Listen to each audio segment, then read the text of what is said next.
Begitu Sobat Ali masuk masjid, anak sudah tidak ada, sudah selesai sholat, sudah pulang. Setelah itu Rasul menyatakan, laula hadzal syab makhtalafa bainas nain. Andai kan tidak ada anak seperti ini, umatku bersatu, tidak ada yang beda pendapat, tidak ada yang beda-beda, katakan ya kelompok, organisasi, semua fi shaffin wahid. Berarti anak ini cikal bakal perpecahan di dalam Islam. Lalu bagaimana dengan dawuh Rasulullah, ya Ali anta la taqtulu anta sataqtulu. Di saat Sobat Ali menjadi khalifah di Kufah, terjadi peperangan yang dikenal dengan Nahrawain atau Nahrawan, peperangan Nahrawain.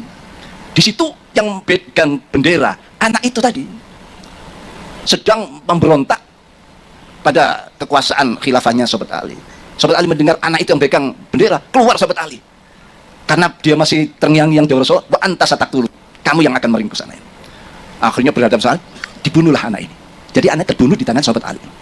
Saudara Rasulullah Shallallahu Alaihi Wasallam. Ternyata dawuh Rasulullah benar, anak ini terbunuh di tangan Sobat Ali. Dan anak ini sudah terkenal menjadi kelompok-kelompok khawarij. Orang yang sholatnya luar biasa, sampai Rasul menyatakan, tahtakiruna sholatakum bisolatihim wasiyamakum bizaibzani. Sholatmu jangan diadu dengan mereka, tidak ada apa-apanya. Puasamu jangan diadu dengan mereka, tidak apa-apanya sholat dan puasamu. Tapi yakhrujuna minaddin, ya, khurujas sahmi minar ramiyah. Tapi dia secepat lepas dari agamanya, imannya, secepat anak panah lepas dari busurnya. Sholatnya luar biasa, ya, puasanya luar biasa, tapi detik per detik dia lepas dari Islam. Pupung ada ide, belum lupa. Nanti kalau kelamaan lupa, Pak Kiai. Ya. Jadi gini, saya mau buat bahasa dengan teknologi. Apa sih itu Khawarij? Khawarij itu kalau Anda bayangkan tuh kayak prosesor 8088 tahun 80-an tuh loh. Single core, memorinya cuma 640 Mega. kilobyte, belum sampai mega waktu itu.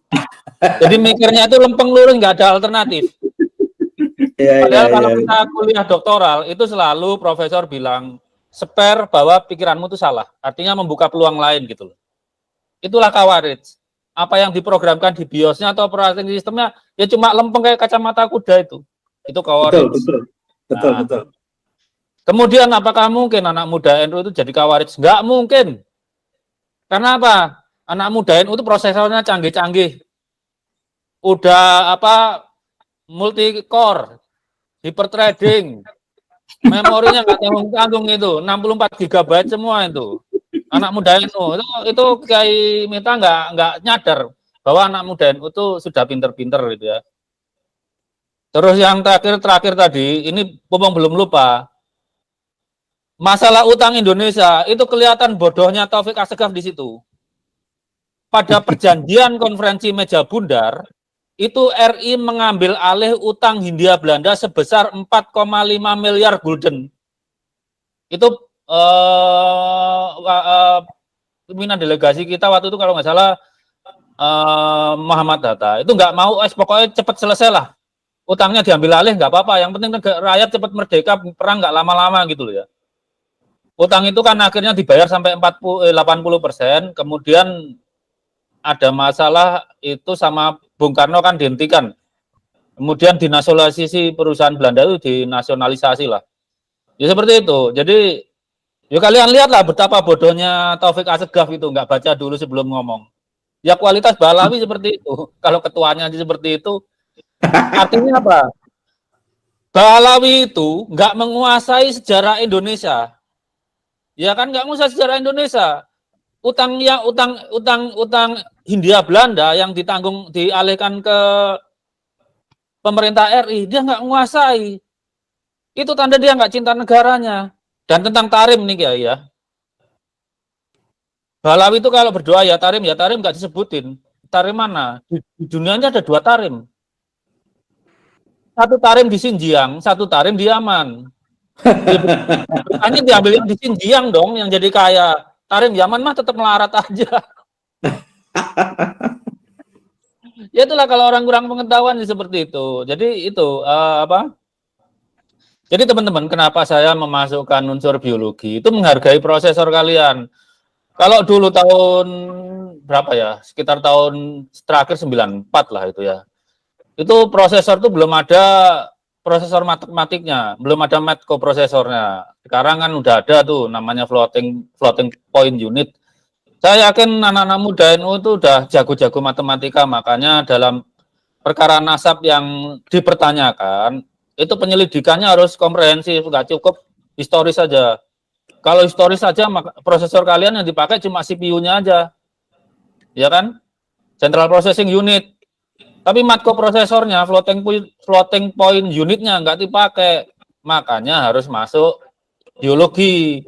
Biologi itu melibatkan matematika gitu. Ya kalau apa pengennya Balawi unit matematik kalian floating point unitnya itu nggak dipakai, dianggurin. Nah itu rahmat Allah, kenapa nggak kita pakai? Kalau memang nasabnya under question, dipertanyakan, ya semua tool yang terbaik harus kita pakai. Dan tadi yang tentang nasab, Kiai Ubaidillah bilang, misalnya satu generasi nasabnya Balawi nggak jelas, nanti diperjelas generasi berikutnya. Itu masalah NU sebenarnya. Nasab yang nggak jelas itu nggak boleh diyakini harusnya. Bukan malah diyakini, bukan malah diterima. Nasab yang tidak jelas itu tidak boleh diterima. Prinsipnya sama dengan Muhammadiyah. Siapa yang wajib bikin jelas? Robito Alawiyah. Bukan kita. Seperti kita nerima mantu itu, kalau nolak ya nolak aja, nggak perlu riset. Tapi begitu kita nerima mantu, harus riset dong. Namanya calon mantu, masa nggak diriset? Apalagi ini nasabnya Nabi, kok nggak diriset? Tapi siapa yang harus riset? Robito Alawiyah untuk membuktikan, meyakinkan kita bahwa nasabnya itu benar secara historis dan benar juga secara biologis. Makanya saya optimis lah, apa pemuda-pemuda NU itu pinter-pinter, saya yakin pinter-pinter. Kuliahnya macam-macam, kuliahnya kan nggak milih di NU aja, kuliahnya ada yang luar negeri, ada yang di Muhammadiyah, ada yang luar negeri. Amin, amin. Alhamdulillah. Saya kembalikan ke Mas Rifki. Oke. Alhamdulillah anak muda NU pinter-pinter. Barangkali yang masih prosesornya zaman lampau adalah mungkin barangkali putra-putrinya mukibin mungkin ini mungkin. Ada banyak yang bertanya, Mas. Bagaimana ya Nurihya? Parameter seseorang atau suatu kelompok itu khawarij itu secara jelasnya bagaimana ya Nurihya? Monggo.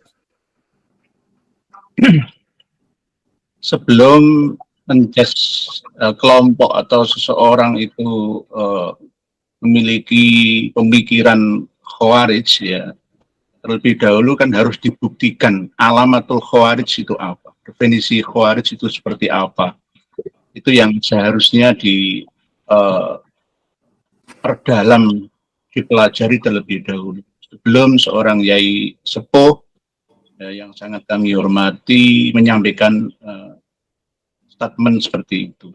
Jadi khawarij itu sebenarnya sekarang di Oman, ya, yang sempalannya sekarang menjadi Ibaldi, itu sudah moderat, tidak sama pemahaman dulu.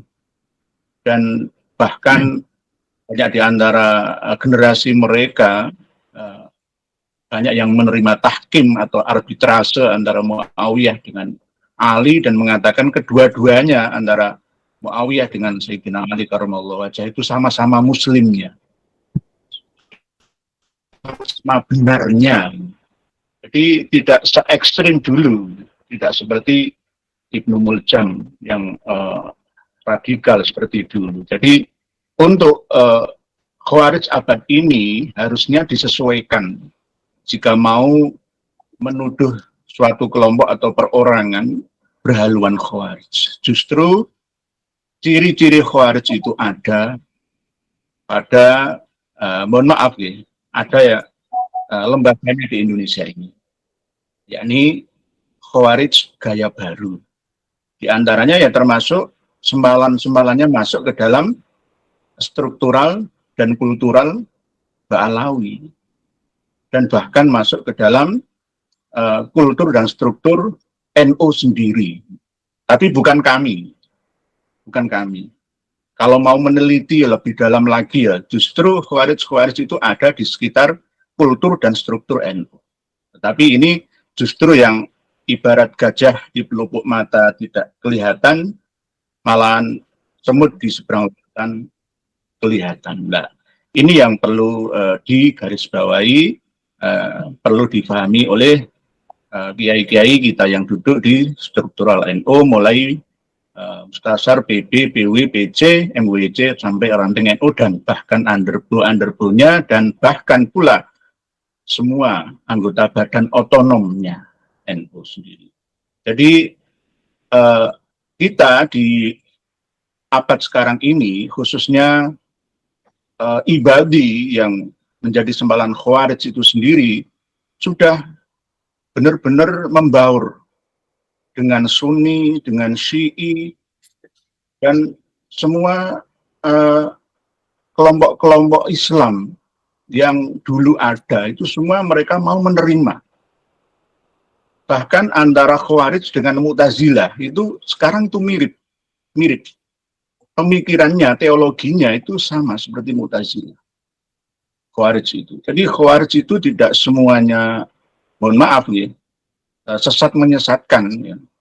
Begitu juga ya tidak semua Syiah dan Sunnah ya sesat menyesatkan. Ya. Semua ada sisi baiknya. Di antaranya kalau sekarang ya Khawarij di Oman itu mampu